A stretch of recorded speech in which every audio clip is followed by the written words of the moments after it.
Hold on to your hats, Canucks fans. There's a major shakeup happening as Vancouver is exploring options for a towering defender who was once the talk of the town.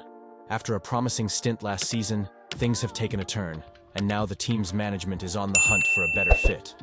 Will this be a move that revitalizes the blue line, or are we witnessing the beginning of a bigger strategy?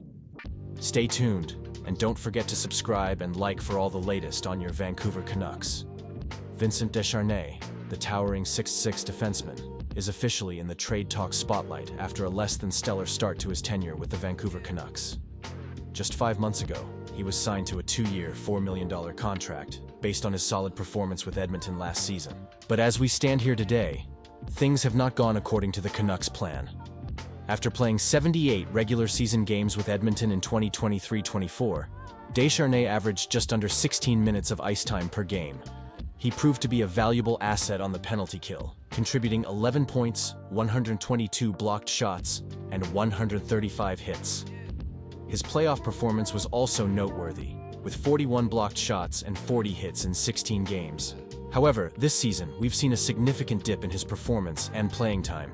He's been a healthy scratch several times, and is now averaging only 15.08 per night, with just 2 assists, 23 hits, and 23 blocks to show for it.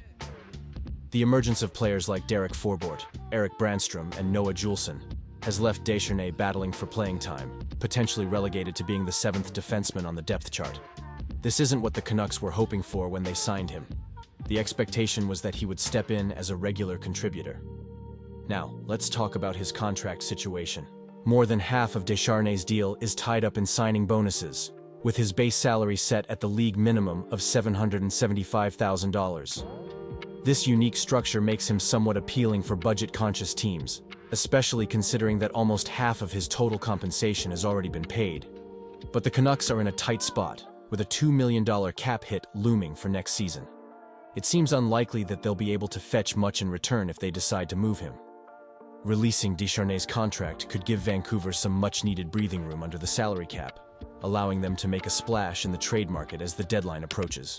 Right now, with Filip Hronek on long-term injured reserve, the Canucks have been able to avoid using Desharnais, accumulating extra cap space daily. This might make it easier for GM Patrik Allvin to prioritize freeing up cap space over maximizing trade returns. So, what does this mean for the Canucks moving forward? It's a situation that certainly wasn't on their radar when they inked Desharnais just a few months ago.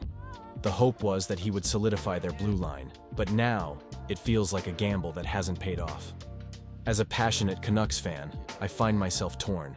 On one hand, I want to see the team succeed and make smart moves, but on the other hand, there's the fear of losing a player who still has potential.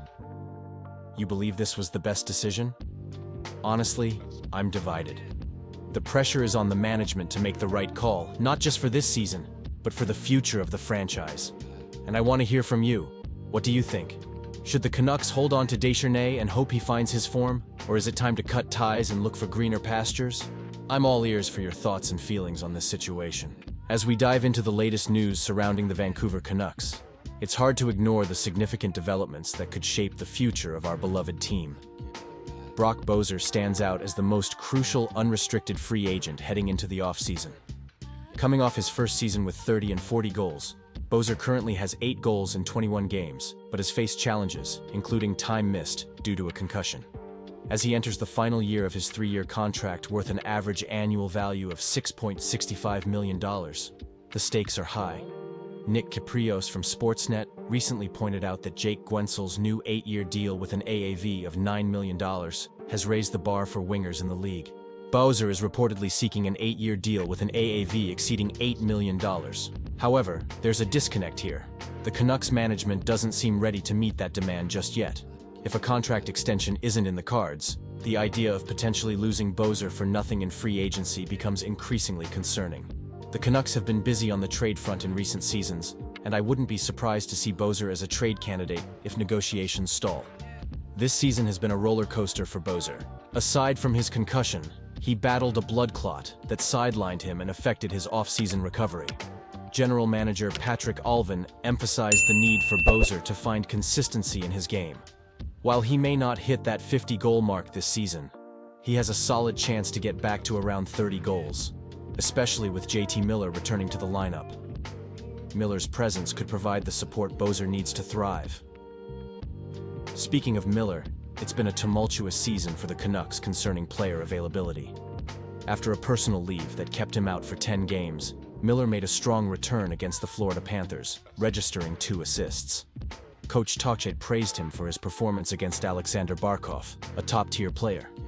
The dynamics of Miller's return are intriguing, particularly in light of how Elias Pettersson has been performing. Pettersson elevated his game during Miller's absence but had a quieter outing against the Panthers, logging just 14:27 of ice time, his lowest this season. Now, let's address the situation with Vincent Desharnais. Reports from Elliot Friedman indicate that the Canucks are actively looking to move him, as he hasn't found his footing since joining the team. Despite signing a 2-year deal with an AAV of $2 million, his impact has been minimal, with only 2 assists in 17 games.